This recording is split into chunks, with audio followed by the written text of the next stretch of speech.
थोड़ी ही देर में वह चुपचाप पूरा मसाला डोसा खा गई, जबकि सामने बैठा सुंदर नौजवान गहरी नजरों से उसे देखता रहा। वो बस नाम के लिए खा रहा था। उसकी नजरें तो उस मासूम लड़की पर टिकी हुई थी, जो ऐसे खा रही थी जैसे उसे बहुत समय के बाद अच्छा खाना मिला हो। क्या अब मैं जा सकती हूँ सर? खाना खत्म करने के बाद उसने गंभीरता से उसे देखते हुए पूछा। उस आदमी की अजीब सी टकटकी भरी नजरें उसे असहज कर रही थी। वह बस जल्दी से यहाँ से निकल जाना चाहती थी। ये खत्म कर लो, उसके बाद चली जाना। लेकिन एक बात है, तुम्हारे साथ रात का खाना खाकर बहुत अच्छा लगा। आज के बाद तुम रोज मेरे साथ ही रात का खाना खाओगी। उस आदमी की बात पर उसने मुंह बनाकर उसे देखा। उसकी बात उसे बिल्कुल पसंद नहीं आई थी, लेकिन वो मना भी नहीं कर सकती थी। अब उसके सामने केले का शेक एक डिस्पोजल गिलास में रखा था। वह उसे एक ही सांस में खत्म करके अब उस आदमी को देखने लगी, ताकि जल्दी से यहाँ से जा सके। वह उसके बच्चों जैसी अंदाज पर हंस पड़ा और घंटी बजा दी। थोड़ी ही देर में वही महिला सिपाही उसे फिर से लॉकअप में ले आई। वह नरम बिस्तर पर लेटकर आज के पूरे दिन के बारे में सोचने लगी, और साथ ही उस अजीब आदमी के बारे में भी, जो पता नहीं उसे क्या चाहता था। उसके मन में तरह तरह के ख्याल आने लगे। कहीं उस आदमी का कोई गलत इरादा तो नहीं था? वह उस पर इतना मेहरबान क्यों हो रहा था? जरूर इसके पीछे कोई कारण होगा। उसकी नजरें भी बहुत अजीब थी। कहीं वह उसके साथ कुछ बुरा तो नहीं करना चाहता था? शायद इसलिए वह इतना अच्छा बन रहा है। अगर उसका ऐसा कोई इरादा हुआ तो उसे कौन बचाएगा? वह तो यहाँ उसी आदमी की कैद में थी। अगर वह कुछ करना चाहे तो उसे कोई नहीं रोक पाएगा। उसके मन में एक नई चिंता पैदा हो गई। समय ऐसे ही तेजी से बीतता गया। उसे यहाँ कैद हुए 1 महीना गुजर गया था। उस आदमी का व्यवहार अब भी उतना ही अजीब था। वो बिना वजह उससे दोस्ती करने और बातें करने की कोशिश करता रहा, लेकिन अब तक उसने उसे कोई नुकसान नहीं पहुंचाया था।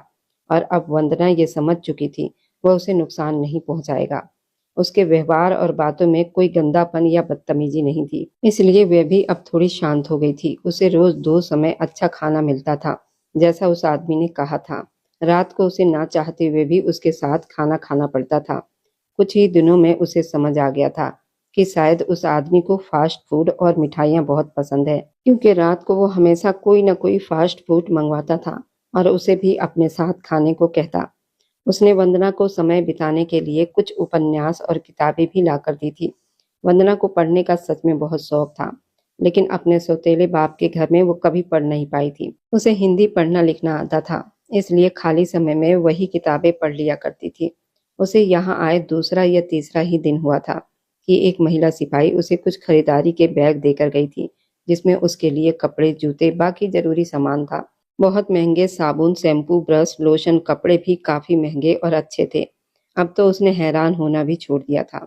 वह आदमी एक अजीब पहेली था, जिसे वह समझ नहीं पा रही थी। वह पिछले 6 महीने से उसके पास थी। वह चाहता तो उसके साथ कुछ भी बुरा कर सकता था, लेकिन ऐसा लगता था जैसे वह उसे नुकसान नहीं पहुंचाना चाहता। शायद वह ये सब इसलिए कर रहा था क्योंकि उसे उस पर लगाए गए झूठे इल्जाम पर पछतावा था। अब वंदना ने भी अपनी किस्मत भगवान पर छोड़ दी थी। जो भी था, यहाँ जेल की जिंदगी उससे कहीं बेहतर थी, जो वो पहले जी चुकी थी। लेकिन चाहे जितना भी आराम क्यों ना हो, वह कैदी ही थी और यहाँ से निकलने की इच्छा आज भी उसके दिल में थी। सर, मैं आखिर कब तक यहाँ रहूंगी? आपने कहा था कि आप मुझे छोड़ देंगे, लेकिन अब तो इतना समय गुजर गया है। वे दोनों एक बार फिर शाम को उसके कमरे में साथ बैठकर खाना खा रहे थे। आज उसने पिज्जा और आइसक्रीम मंगवाई थी। अकेलेपन से तंग आकर वह भी उससे बातें करके थोड़ा अच्छा महसूस करती थी। पूरा दिन चुपचाप दीवारों को देखते हुए गुजर जाया करता था, या कभी कोई किताब पढ़ लेती थी। रात को ही किसी इंसान से बात करने का मौका मिलता था। बहुत समय के बाद उसने फिर उससे ये सवाल पूछा था। उस पर इंस्पेक्टर वीर प्रताप पिज्जा का टुकड़ा खाकर उसे देखने लगा। वैसे अगर तुम्हें आजाद होने का इतना ही शौक है, तो एक रास्ता है जिससे मैं तुम्हें आज और अभी आजाद कर सकता हूँ। उसकी बात सुनकर वे चौंक कर उसकी तरफ देखने लगी। क्या रास्ता है? वो बेचैनी से पूछने लगी। मुझसे शादी कर लो और फिर तुम यहाँ से चली जाओगी। इंस्पेक्टर वीर प्रताप की बात सुनकर उसका चेहरा लाल हो गया। वह गुस्से से उसे देखने लगी। इतने समय में वो उसके साथ रहते हुए उसे डरना छोड़ चुकी थी। ये नामुमकिन है। मैं पहले से शादीशुदा हूँ और मैं अपने पति से बहुत प्यार करती हूँ। वह गुस्से में बोली। तो मतलब वह आदमी सच में किसी मतलब से इतना अच्छा बन रहा था? कौन पति? कौन सी शादी? आज तक तो तुमने कभी नहीं बताया कि तुम्हारा कोई पति भी है। सामने वाला थोड़ा गुस्से में बोला। तो आप कौन से मेरे रिश्तेदार लगते हैं जो मैं आपको अपने रिश्ते के बारे में बताती? वह भी गुस्से में बोली। तुम मजाक कर रही हो ना? वह गंभीरता से उसे देखने लगा। जी नहीं, मैं सच कह रही हूँ। क्या ये मजाक का समय है? वह भी गंभीर नजर आ रही थी। लेकिन ऐसा कैसे हो सकता है? अगर तुम्हारा पति है तो अब तक उसने तुम्हारी खबर क्यों नहीं ली? पिछले 1 महीने से तुम यहाँ कैद हो और कोई तुम्हें ढूंढने भी नहीं आया। ऐसे पति से तो पीछा छुड़ा लेना ही बेहतर है। उसकी बात पर वंदना उसे गुस्से से देखने लगी। खबरदार, जो आपने मेरे पति के बारे में कुछ कहा, मैं भूल जाऊंगी आप कौन है। वह बहुत अच्छे हैं, मुझे यकीन है कि वह अब तक मुझे लेने आ चुके होते। आप ही बीच में आ गए और मुझे यहाँ कैद कर लिया। उन्हें बस पता नहीं होगा मैं यहाँ हूँ। वह मुंह बनाकर बोली, जबकि वो गहरी नजरों से उसे देख रहा था। उसे छोड़ दो, उस बेकार पति को। मैं तुम्हारी मदद करूंगा, तुम्हें उससे आजाद करवा दूंगा। तुम मुझसे शादी कर लेना, मेरे साथ तुम खुश रहोगी और फिर मेरा राज भी हमेशा राज रहेगा। इंस्पेक्टर वीर प्रताप की बात सुनकर वह उसे गुस्से से घूरने लगी। तब वह उससे शादी इसलिए करना चाहता था ताकि खून का राज बाहर ना आ जाए। स्वार्थी आदमी। वह गुस्से से बड़बड़ाते हुए अपनी आइसक्रीम खाने लगी, जबकि वह लगातार उसके पति के खिलाफ उसे भड़काने की कोशिश कर रहा था। आखिर 6 महीने के बाद वंदना इंस्पेक्टर वीर प्रताप के जेल से भागने में कामयाब हो गई थी। उसे पता था कि वह आदमी उसे आसानी से नहीं छोड़ेगा और चाहे जो भी हो जाए, यहाँ से निकलना जरूरी था। वह यहाँ भले ही आराम से थी, लेकिन थी जेल में ही। उसे बस यहाँ से निकलना था और निकलकर अपने पति के पास जाना था।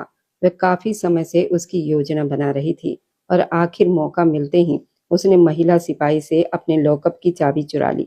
और जब उसे लगा कि इंस्पेक्टर वीर प्रताप वहां मौजूद नहीं है, तो चुपचाप ताला खोलकर बाहर निकल आई।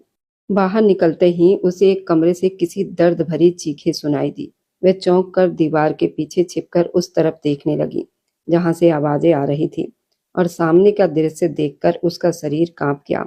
वहां कोई और नहीं बल्कि इंस्पेक्टर वीर प्रताप था, जो बहुत बेरहमी से कमरे में बंद किसी आदमी को मार रहा था। उस आदमी की हालत बहुत बुरी थी। इंस्पेक्टर वीर प्रताप उसे इतनी बेरहमी से पीट रहा था कि उसकी चीखें पूरे पुलिस स्टेशन में गूंज रही थी। वंदना हैरान डरी हुई इस आदमी का ये भयानक रूप देख रही थी।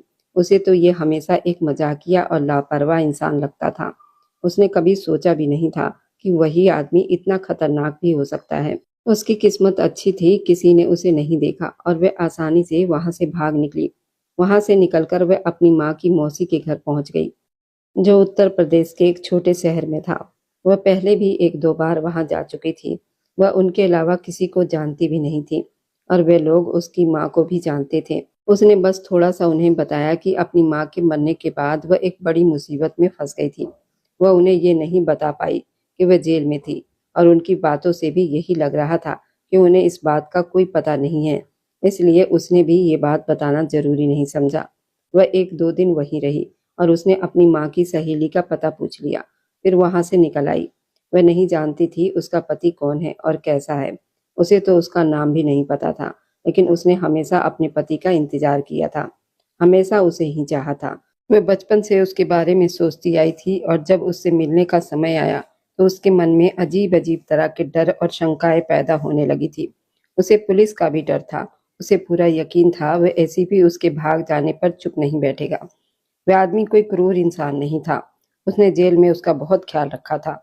इतना अच्छा व्यवहार तो उसके सौतेले पिता ने भी कभी उसके साथ नहीं किया था, जितना उस आदमी ने जेल में उसके साथ किया था। लेकिन इसके बावजूद वह ये नहीं भूल सकती थी कि उसी आदमी ने उसे बिना वजह हत्या के आरोप में फंसाकर जेल में बंद कर दिया था। आखिर वह अपनी माँ की सहेली के बंगले के सामने पहुंच ही गई। एक नज़र मेन प्लेट पर डालकर उसने गहरी सांस ली और बाहर बैठे चौकीदार के पास गई और अपना परिचय दिया। ये सुनकर चौकीदार खुश हो गया और उसे अपने साथ अंदर ले गया। चौकीदार के व्यवहार से उसे थोड़ा भरोसा हुआ, नहीं तो वो बहुत डरी हुई थी। उसे डर था कहीं ये लोग उसे पहचानने से ही मना ना कर दे। चौकीदार उसे अंदर बड़े से ड्राइंग रूम में बैठाकर इंतजार करने को कहकर चला गया। वह बहुत घबराई हुई थी और उस बड़े और शानदार कमरे को देख रही थी। तभी एक नौकरानी उसके लिए जूस लेकर आई। वहां काम करने वाले लोगों के व्यवहार से साफ लग रहा था कि वह उसे पहचानते हैं। उन्होंने बताया कि घर में अभी कोई नहीं है। उसके आंटी और अंकल एक दिन पहले ही तीर्थ यात्रा पर गए हैं। उनका बेटा यहीं रहता है। और इस समय अपने ऑफिस में है। यह सुनकर और ज्यादा घबरा गई। उस आदमी से पहली बार मिलने का ख्याल आते ही उसका दिल तेजी से धड़कने लगा। उसे समझ नहीं आ रहा था कि वह उसे पहचान पाएगा या नहीं और उसे देखकर कैसा व्यवहार करेगा। लेकिन वहां के नौकरों का व्यवहार बता रहा था कि शायद इस घर के लोग आज भी उसे याद करते हैं। जूस पीते हुए पूरे कमरे को देख रही थी। तभी उसकी नजर पीछे दीवार पर लगी एक बड़ी तस्वीर पर पड़ी।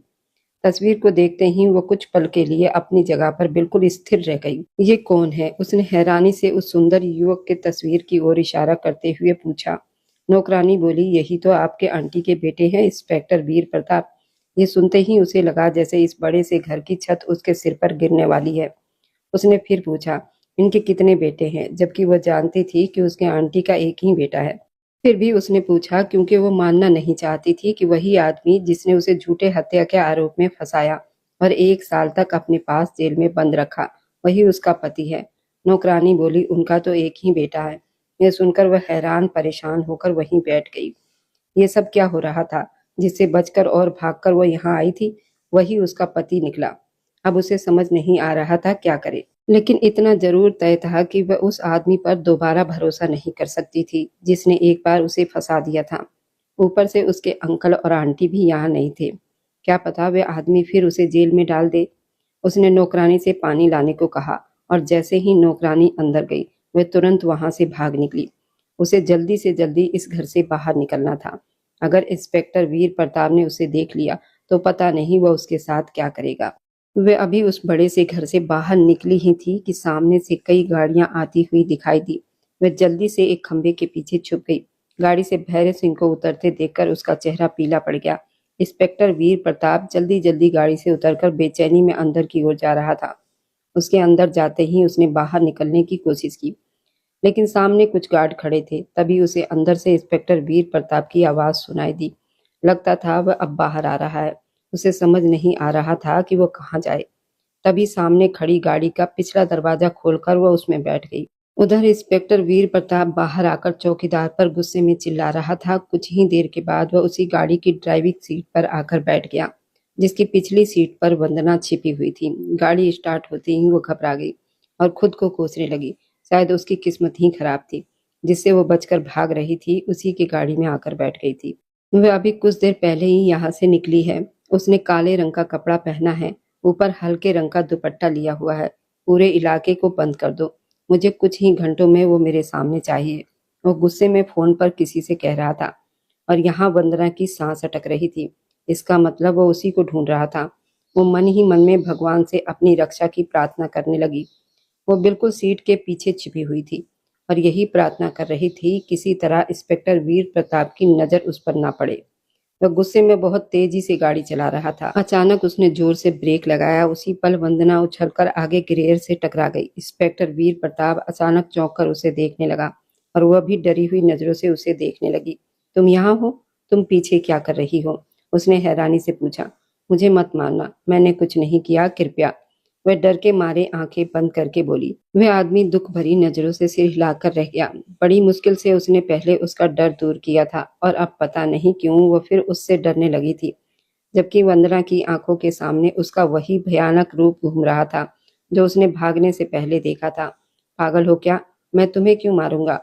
और जिस पति से इतनी मोहब्बत थी, जिसके लिए जेल से भाग आई थी, उससे मिलने गई थी तो बिना मिले फिर कहाँ भाग रही थी? उसने नाराज होकर कहा। ये सुनकर वंदना हैरानी से उसे देखने लगी। ऐसे क्या देख रही हो? उसने पूछा। पहले तो तुम बड़ी मोहब्बत की बातें कर रही थी, अपने पति पर बहुत भरोसा जता रही थी। अब जब पति सामने आया तो मिलने के बजाय भागने की कोशिश कर रही हो।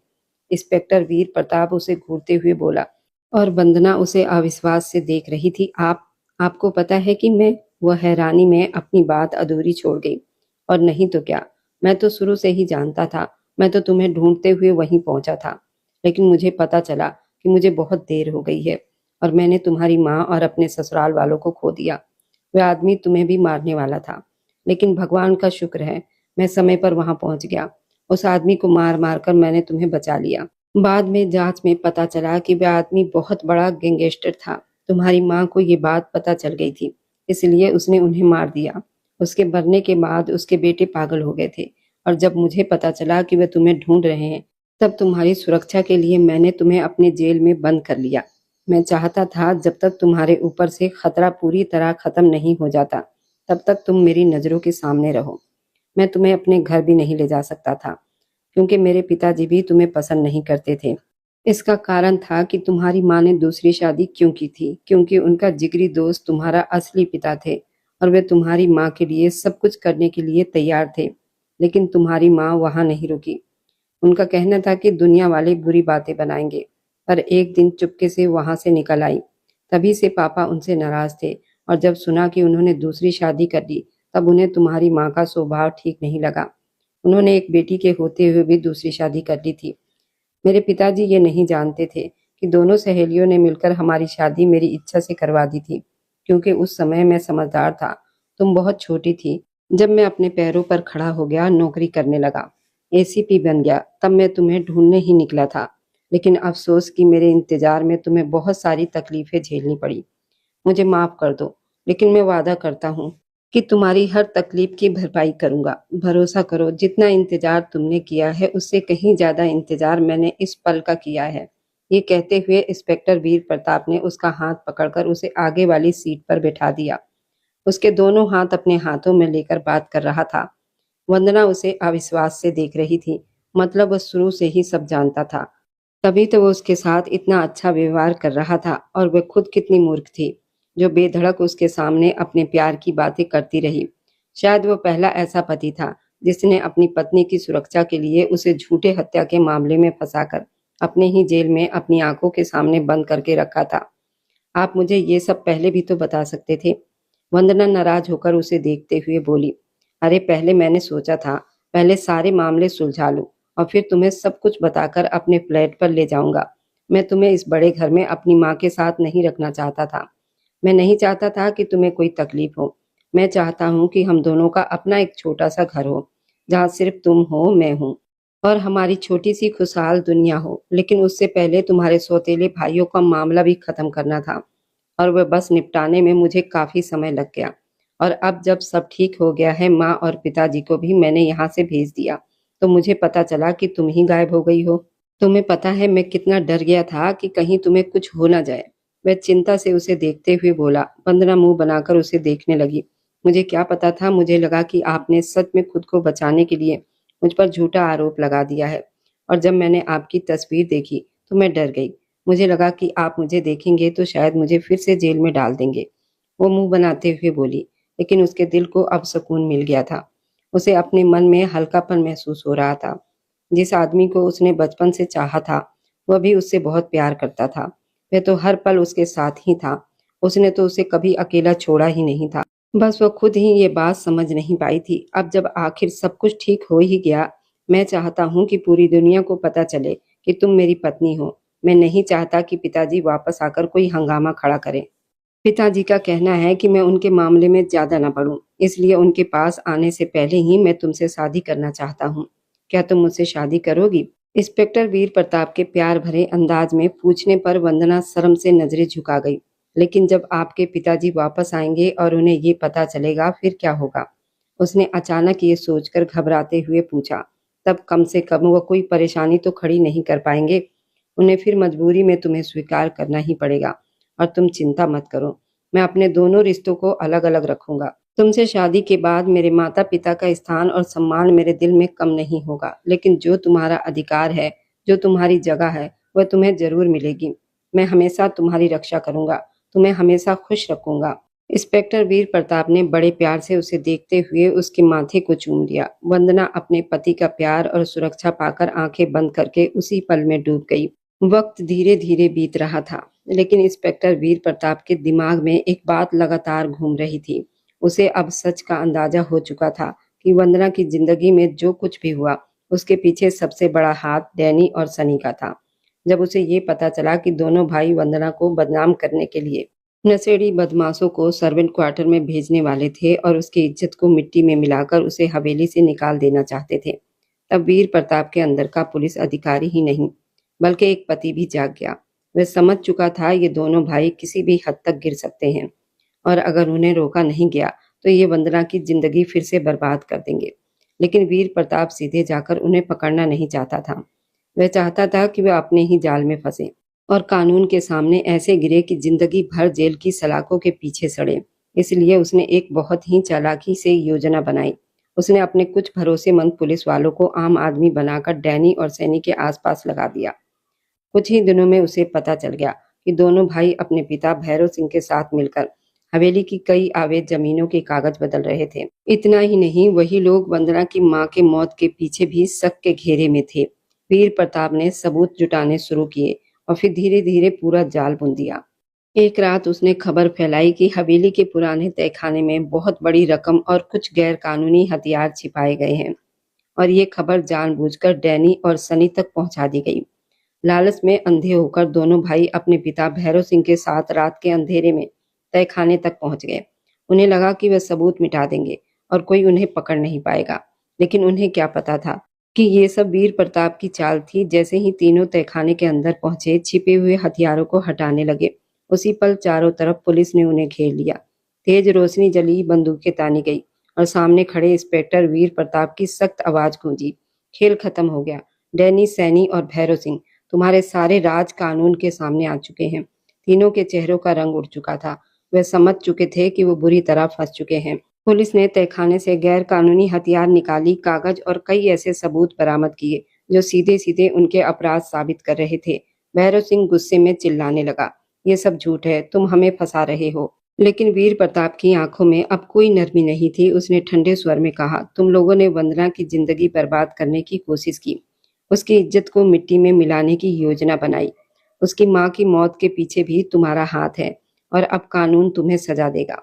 अगले ही पल पुलिस ने तीनों को हथकड़ी पहनाकर जीप में डाल दिया। हवेली के बाहर खड़ी भीड़ ये सब कुछ देख रही थी और पहली बार सबको सच पता चल रहा था। कुछ ही दिनों में अदालत में सारे सबूत पेश हुए।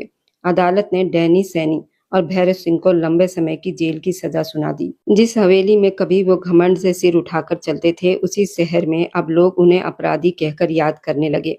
दूसरी तरफ वीर प्रताप ने वंदना का हाथ थामकर उसे कहा, अब सब खत्म हो गया, अब कोई तुम्हें कभी चोट नहीं पहुंचाएगा। वंदना की आंखों में आंसू थे, लेकिन इस बार वे दुख के नहीं बल्कि राहत और खुशी के आंसू थे।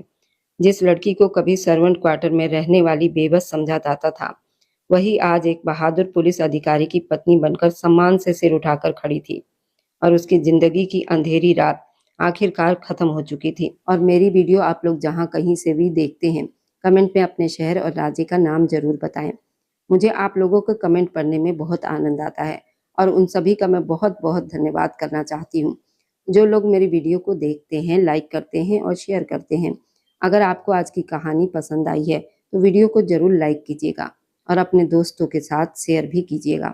और हाँ, अगर आपने अभी तक हमारे चैनल को सब्सक्राइब नहीं किया है तो जरूर सब्सक्राइब कर लें। मिलते हैं हम अपनी कल की एक और नई दिलचस्प कहानी के साथ। मुझ पर सदा अपना प्यार और स्नेह बनाए रखें। सभी को मेरा प्यार भरा नमस्कार दोस्तों। खुश रहें, स्वस्थ रहें, मुस्कुराते रहें।